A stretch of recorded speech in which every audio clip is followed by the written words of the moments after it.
예전에 겪었던 한 경험을 나누고 말씀 시작하도록 하겠습니다.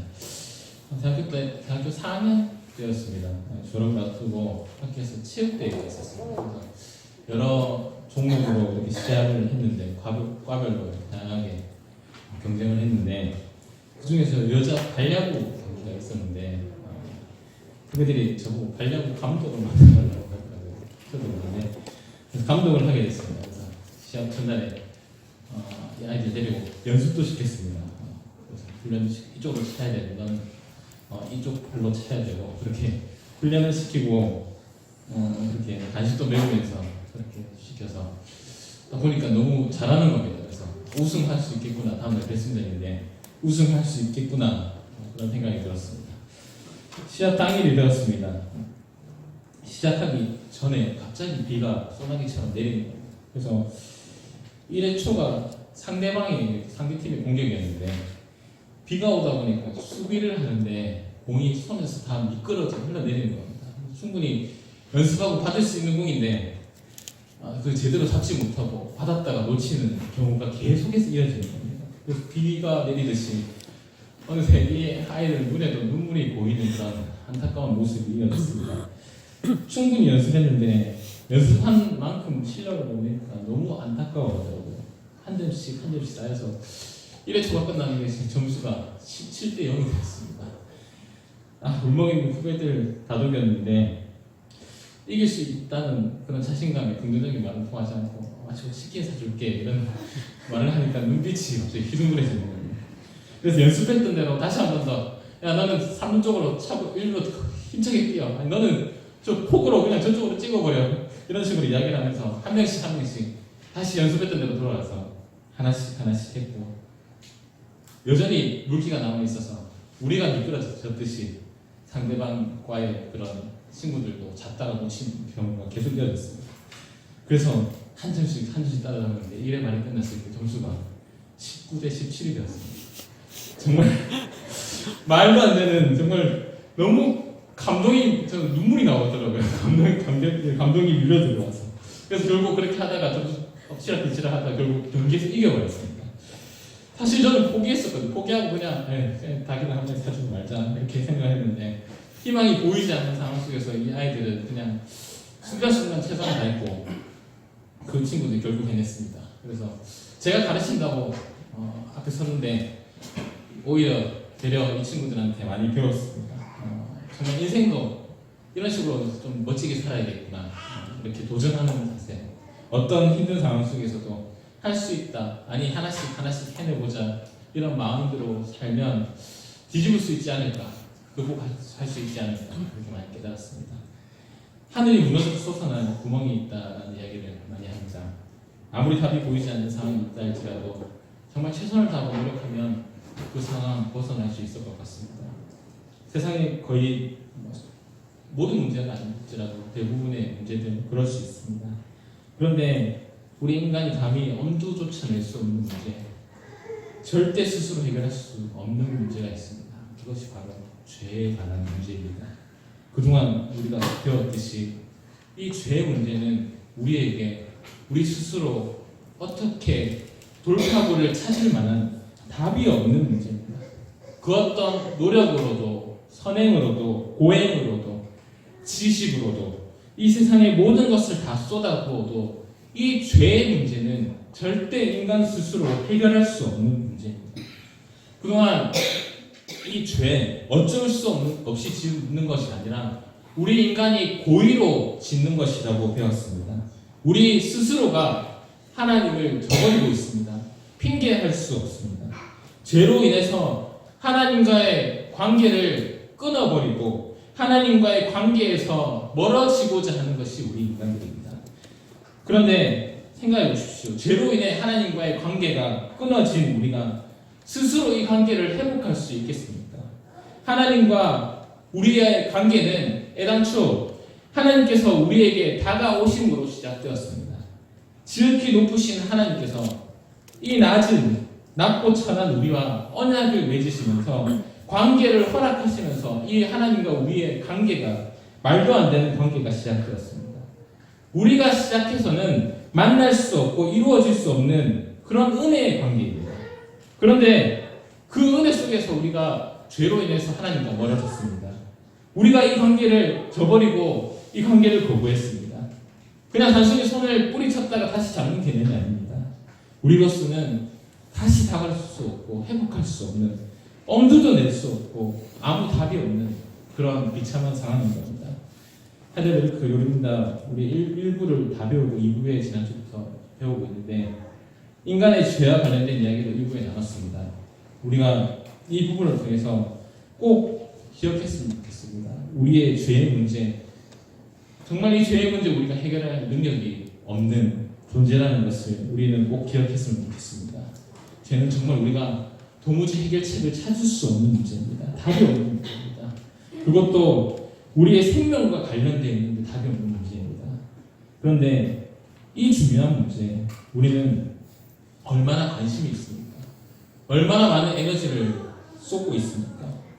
발레하고 하나, 아니 우리 인생의 문제 하나, 고작 그런 거 하나 패배할까봐, 아니 넘어질까봐, 내가 흔들릴까봐, 내 자존심이나 명예가 상할까봐 답을 찾기 위해서 몸부림치고 여기저기 뛰어다니면서 우리의 생명과 관련된 이 아무 답이 없는 이 죄의 문제에 대해서 우리는 답을 찾기 위해서, 해결책과 돌파구를 찾기 위해서 얼마나 많은 에너지와 노력을 쏟고 있고 몸부림치고 있는지 우리 자신을 돌아봐야 할 것입니다.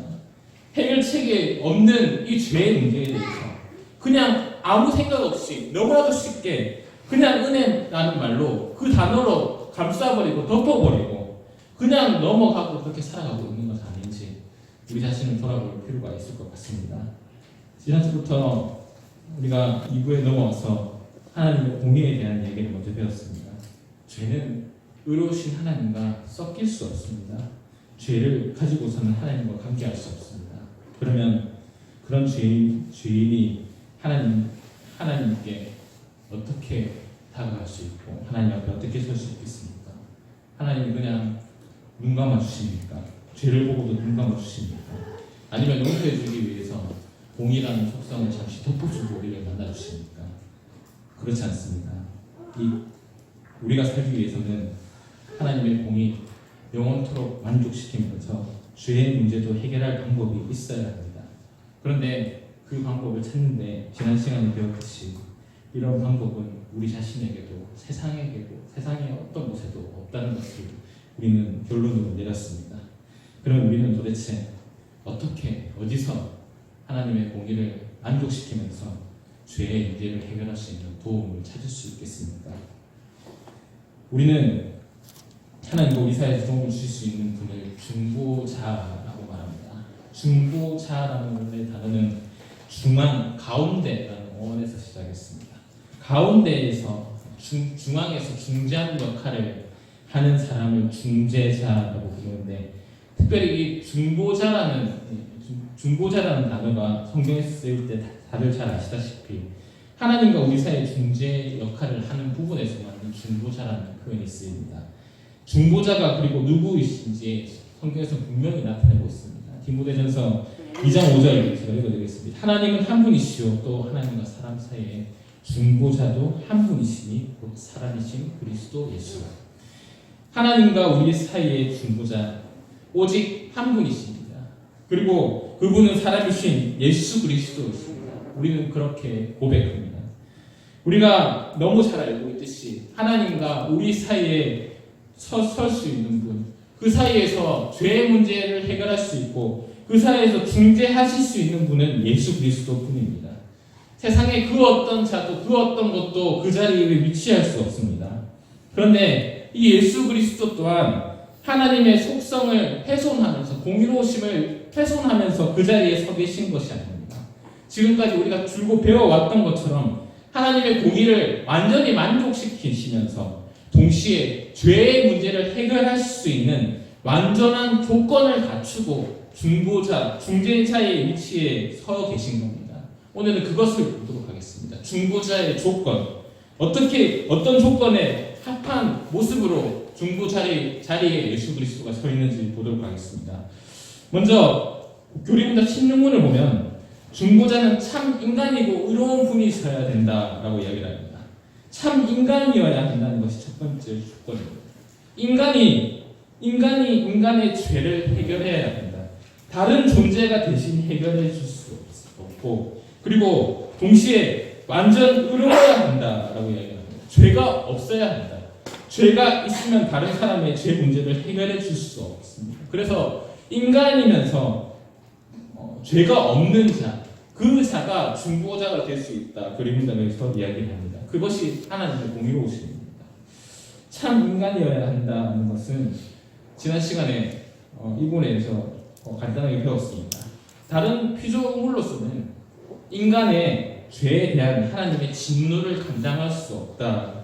그리고 하나님께서 그렇게 하기를 원치 않으시다라는 것을 지난 시간에 배웠습니다. 반드시 인간은 자신의 지은 죄에 대해서 완전히 죄값을 치르고 책임져야 됩니다. 인간이 다른 피조물에게 무책임하게 이 죄의 책임을 떠넘길 수가 없는 것입니다. 그러면 하나님의 공의에 위배되는 그런 행동인 겁니다. 죄를 지은 인간이 죄에 대한 책임을 반드시 지어야 한다는 말을 하는 겁니다. 인간만이 인간의 죄에 대한 책임을 떠안고 해결할 수 있습니다. 그런데 인간이어야 하는데 중보자가 되기 위해서는 인간이기만 해서는 안 됩니다. 반드시 죄가 없는 의로운 인간이어야 합니다. 물에 빠진 사람이 있습니다. 물에 빠진 사람을 구하러 가는데 죽어갑니다. 빨리 살리지 않으면 죽어가는 사람. 그런데 옆에 똑같이 물에 빠져서 죽어가는 사람이 있습니다. 그 사람이 그 옆에 있는 사람을 구할 수 있겠습니까? 자기 목숨도 책임질 수 없고 자기가 겪고 있는 문제도 해결할 수 없는 같은 그런 처지에 있는 사람이 다른 사람을 구할 수 있겠습니까? 절대 구할 수 없습니다. 물 밖에 있어야 합니다. 물 밖에서 완전한 계획과 방법을 가지고 계시고 풀 장비로 무장을 해야지 물에 빠져 죽어가는 사람을 당장이라도 구할 수 있는 것입니다. 마찬가지입니다. 죄에 빠진 사람은 절대 죄에 빠진 다른 사람을 구할 수 없습니다. 죄 밖에 있어야 됩니다. 죄가 없어야 됩니다. 죄가 없어야 죄 안에 있는 사람을 건질 수 있고 구할 수 있습니다. 인간 자신을 신이라고 자처하는 그런 다른 종교, 이단 그런 사람들을 보십시오. 다른 사람들 정말 열심히 돕고 돈을 쏟아 부어서 명성을 높이고 자신을 알립니다. 그리고 선행, 고행 끊임없이 행합니다. 그런데 나중에 그들의 결론이 어디를 향합니까? 결론은 그들의 범죄, 성적 타락, 비리 이런 쪽으로 빠집니다. 왜 그렇습니까? 인간이기 때문에, 죄인이기 때문에 그리로 갈 수밖에 없는 겁니다. 사람은 죄인이기 때문에, 모든 사람은 죄인이기 때문에 결국은 죄인인 사람은 아무리 뛰어나고 아무리 노력해도 죄에 있는 다른 사람을 구원할 수가 없는 것입니다. 죄에 있는 사람은 죄인을 구할 수가 없습니다. 그렇기 때문에 죄가 없어야 합니다. 죄가 없는 인간을 찾아야 됩니다. 죄가 없는 인간이신 분, 완전한 인간의 몸을 입으신 분 누구십니까? 우리가 잘 알고 있는 바로 예수 그리스도이십니다. 한 분밖에 없습니다. 그래서 성경은 유일하게 중보자가 예수 그리스도시다라고 말하고 있는 것입니다. 예수님은 인간의 몸에서 태어나셨습니다. 완전하신 인간이십니다. 그런데 인간의 몸에서 태어났지만 일반적인 방법이 아니라 성령으로 잉태되었습니다. 하나님의 능력으로 잉태되어서 태어났습니다. 인간의 몸에서 나면 죄가 있을 수밖에 없는데 성령으로 잉태되어 태어나셨기 때문에 죄가 없을 수 있습니다. 인간의 몸을 취하셨지만 죄가 없으신 분 예수 그리스도, 이런 인간은 다른 곳에 없습니다. 예수 그리스도뿐입니다. 이런 죄 없고 의로운 인간 아무도 없습니다. 그리스도뿐입니다. 참 인간이고 참으로 의로운 자, 이 조건에 합하는 사람은 바로 인간의 몸을 입으신 예수 그리스도밖에 없는 것입니다. 첫 번째, 참 인간이시고 죄가 없는 의로운 사람, 이 답은 예수 그리스도뿐입니다. 그리고 두 번째 중보자의 조건은 참 하나님이어야 한다는 것입니다. 중보자가 참 인간이신 동시에 완전한 신성을 가져야 우리의 죄를 해결할 수 있습니다. 그냥 인간이란 조건에 합한다고 해서는 한계가 있습니다. 능력이 있어야 됩니다. 예를 들어 보겠습니다. 어떤 아이가 아버지의 전 재산을 훔쳤다고 생각해 봅시다. 어마어마한 큰 죄를 지었습니다. 그런데 옆에 친구가 너무 불쌍한 겁니다. 그래서 자기 집에 있는 용돈 통장 다 긁어서 다 이렇게 긁어 모아서 빚을 대신 갚아주었습니다. 정말 겨우 모아서 갚아줬습니다. 자, 그렇게 갚아줬다고 생각해봅시다. 그런데 그 아이가 어떻게 했습니까? 또 갚아주니까 또 훔쳤습니다. 또 죄를 짓는 거예요. 근데 친구가 이번에 돈을 모아서 긁어주려고 하니까 돈이 모자란 겁니다. 다 못 갚아줬습니다. 그런데 또 죄를 짓는 거예요. 또 갚아주려고 하는데 또 모자란 겁니다. 한계가 있습니다. 부딪힙니다. 갚아주고 나니까 또 죄를 짓고 결국에는 바닥을 치게 됩니다. 인간의 죄성이 그렇지 않습니다. 훔치고 또 훔치고 또 멀어지고 또 저버리고 또 저버리고 어떤 인간의 능력으로 계산으로 갚아준다고 했을 때 그거는 한계가 있습니다. 갚아줄 수 있고 도움의 손길을 줄 수 있겠다 생각할 수 있지만 금세 옆에 있는 사람도 죄인인데 한계가 있는데 가진 것 능력 한계가 있는데 어떻게 끊임없이 갚아줄 수 있어요? 그런데 문제가 뭡니까? 죄인이 참 많습니다. 그 친구가 죄인이 아니라 우리 모두가 죄인입니다. 죄인 여기도 수두룩하고 밖에 나가면 길거리에도 지금 온통 죄인입니다. 모든 인간이 죄인입니다. 아니 이 시대를 뛰어넘어서 과거, 현재, 미래 수많은 죄인들이 있습니다. 이 수많은 죄 어떻게 해결해 줄 수 있습니까? 인간의 계산으로 인간이 가진 능력으로 어떤 도구로 그런 모습으로 어떻게 해결할 수 있겠습니까? 인간의 방식으로는 도저히 계산이 나오지 않습니다. 불가능합니다. 바로 중보자 능력이 있어야 됩니다. 초월할 수 있는 분, 모든 인간에 대해서 정확히 아시고 모든 시간을 초월하시고 모든 공간을 뛰어넘을 수 있는 분, 인간이 상상할 수 있는 그 이상의 능력을 가지시는 분, 죄를 소멸할 수 있는 분, 악한 세력을 단번에 무찔 수 있는 분, 그러한 능력을 가지신 분, 완전한 신성을 가지신 분이 중보자가 될 수 있습니다. 하나님 아버지와 동등하신 분, 하나님 아버지의 능력과 그런 속성을, 신성을 영원토록 가지신 분, 누구십니까? 예수 그리스도 분이십니다. 예수 그리스도만이 참 하나님으로서 완전한 신성을 가지고 하나님과 동일한 신성을 가지고 우리의 죄를 해결해 줄 수 있는 분입니다. 그분이 중보자가 되실 수 있습니다. 그분도 참 하나님이시기 때문에 자신의 인성, 인간의 몸으로 오셨지만 그 인성 가운데 자신의 모든 신성을 부으셔서 그 신성의 능력으로 인간의 죄의 짐을 벗어 던지게 만드시고 모두 짊어지시고 우리를 의와 생명을 허락하셔서 우리에게 의와 생명을 허락하셔서 우리 모두를 회복시킬 수 있는 분이신 것입니다. 중보자의 조건 두 가지 어렵고 복잡한데 다시 한번 존재합니다. 참 하나님이자 참 인간이어야 한다는 사실, 그리고 이 조건에 부합하는 분은 오직 살아계신 하나님이시자 우리를 위해서 인간의 몸을 입고 오신 예수 그리스도뿐이라는 사실, 우리는 이분에게 우리의 죄에 대한 문제 해결책을 찾아야 된다는 사실을 모두 기억했으면 좋겠습니다. 하나님과 우리 사이에서 죄의 문제를 중재하고 해결해 줄 수 있는 분 예수 그리스도밖에 없다는 것을 우리가 잘 살펴봤는데, 이런 조건에 딱 떨어진다고 해서 무조건 중보자의 역할을 거절해야 하는 것일까 하는 생각을 해보게 됩니다. 이런 완전하시고 높고 위대하신 분이 감히 굳이 하나님과 우리 사이에 설 필요가 있겠습니까? 왜 중재해야 됩니까?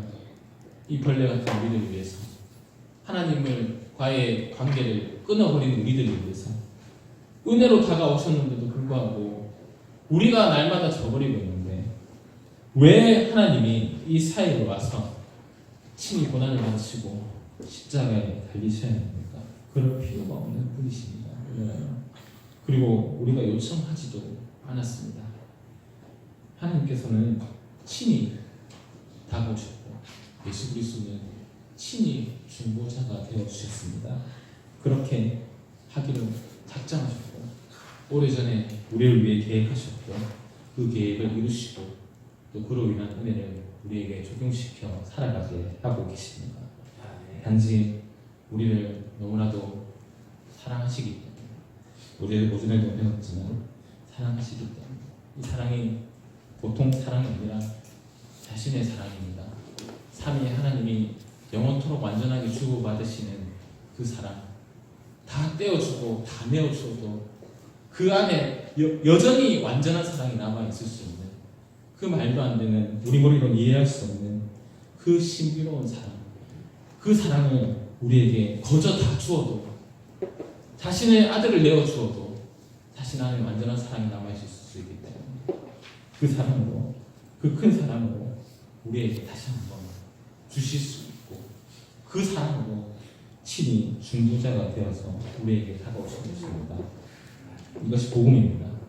다 그 은혜, 그 다가오신 중보자 대신 이해할 수 없지만 우리는 말씀을 통해서 복음을 통해서 이것을 깨닫고 경험할 수가 있는 것입니다. 우리 겸손하게 이 복음 안에서 중보자를 온전하게 경험하고 그 안에서 참된 의롭다 하신 친의를 행하신 그 의로움을 얻어 또한 생명을 얻어서 참된 구원의 은혜를 맛보며 살아가는 저와 여러분들에게 소망합니다. 여러분은 보셨습니다. 여러분은 이 사랑에 얼마나 반응하고 계시는지 보고 싶습니다. 은혜로 친히 중보자가 되신 예수 그리스도 그분께 얼마나 반응하고 계신가 한번 생각해 보시기 바랍니다. 만약 정말 여러분이 이 은혜와 사랑의 크기를 조금이나마 알아도 조금이라도 알면 우리는 죄를 감히 버탈 수 없을 것입니다. 여전히 죄인이지만 우리는 그 악한 본성에 오랫동안 머무르고자 하지 않는 겁니다. 회개하고 돌아서고자 하고 너무 죄스럽고 부끄러워서 또 감격스러워서 날마다 하나님 앞에 서고 예배하고자 하는 모습으로 회복될 것입니다. 아이들도 그 요리문답을 배우고 있는데 이 문답을 통해서 정말 하나님을 바르게 알고 복음에 바르게 반응하여서 참된 예배자로 살아가는 여러분들이 되었으면 좋겠습니다. 말씀을 맺겠습니다. 율법의 기능이 있습니다. 죄를 깨닫게 하는 기능, 죄를 억제하는 기능, 또 그리스도를 안내하는 기능이 있습니다. 우리는 하나님의 법, 지금까지 배운 하나님의 법을 완전히 지킬 수 없습니다. 하지만 지킬 수 없다고 그 법을 소홀히 하거나 스스로 자책하며 법을 방치해서 멀리해서는 안 됩니다. 그 법은 우리 죄를 깨닫게 하고 그리스도로 우리를 안내하는 기능이 있기 때문입니다. 완전히 지킬 수 없기에 우리는 율법을 통해서 더욱 그리스도를 의지해야 하는 것이고 그리스도를 향해야 합니다. 은혜 안에 있는 우리들 이제는 하나님의 법 앞에 내가 스스로 완전히 지키겠노라 그렇게 다짐하고 서는 것이 아니라 그리스도의 은혜 앞에 서서 그리스도의 은혜로만 이 법을 지킬 수 있고 그리스도의 은혜로 이 법에 담긴 사랑을 깨달을 수 있겠다. 그렇게 고백하면서 하나님 법 앞에 날마다 서야 할 것입니다. 율법을 통해서 매 순간 우리의 죄를 깨닫고 죄의 비참함을 느끼면서 그 속에서 유일한 중보자 대신 사랑이신 예수 그리스도 그 도움으로 인해서 살아갈 수 있다는 것을 모든 순간 경험해야 할 것입니다. 죄인이라는 사실로 낙심하고 그렇게 어깨 처진 상태로 살아가는 그리스도의 모습이 아니라 죄인이기 때문에 더욱 그리스도를 바라보고 또 그 그리스도를 바라보면서 참된 의와 생명을 갈망하는 그런 공급이 있는 그런 모습이 되었으면 좋겠습니다. 하늘이 무너진 상황, 구멍 하나 발견하기 힘든 상황에서 아니 더 막막한 상황에서 완전하신 하나님이 친히 인간의 몸을 입고 완전히 인간의 몸을 입고 이 땅에 오셨습니다. 우리를 구원하시기 위해서 우리를 사랑하셔서 의와 생명을 이루고 인도하기 위해서 우리에게는 답이 하나입니다. 우리가 붙잡아야 될 줄은 하나입니다. 돌파구 하나뿐입니다. 늘 그분 앞에 서고 그분 법 앞에 서면서 그 귀한 복음 안에서 그리스도를 경험하면서 참된 의와 생명 구원의 기쁨을 누리며 살아가는 여러분들이 소망합니다. 주신 말씀 감사 우리 같이 하늘의 교훈답 16문부터 19문까지 함께 보도록 하겠습니다. 16문부터 책으로 보는 페이지가 31페이지인데 16문부터 19문까지 제가 질문하면 여러분들이 함께 답을 하도록 하겠습니다. 16문부터 19문까지입니다. 질문합니다. 중보자는 왜 참 인간이고 의로운 분이셔야 합니까? 하나님은 죄를 인간의 죄값 치르기를 요구하나 누구든지 자신의 다른 사람을 위해 값을 치를 수 없기 때문입니다. 중보자는 왜 동시에 참 하나님이셔야 합니까? 그의 신성의 능력으로 하나님의 진노의 짐을 그의 인성에 짊어지시며 또한 의와 생명을 획득하여 우리에게 돌려주시기를 원합니다. 그러나 누가 참 하나님이시며 동시에 참 인간이고 의로우신 그 중보자입니까? 우리 주 예수 그리스도 즉 하나님께로서 나와서 우리에게 지혜와 의로움과 거룩함과 구속함을 되신 분입니다. 당신은 이것을 어디에서 합니까? 거룩한 복음에서 합니다. 하나님께서는 이 복음을 처음에 나번에서 친히 계시하셨고 후에는 족장들과 선지자들을 통해 선포하셨으며 또한 율법의 제사들과 다른 지식으로서 예표하셨고 마지막에는 그의 독생자를 통해 완성하셨습니다. 아멘. 하나님의 사랑과 분이 자비하신 기억하시면서 우리 시편 찬송가 101편 같이 하도록 하겠습니다. 101편 우리 1절부터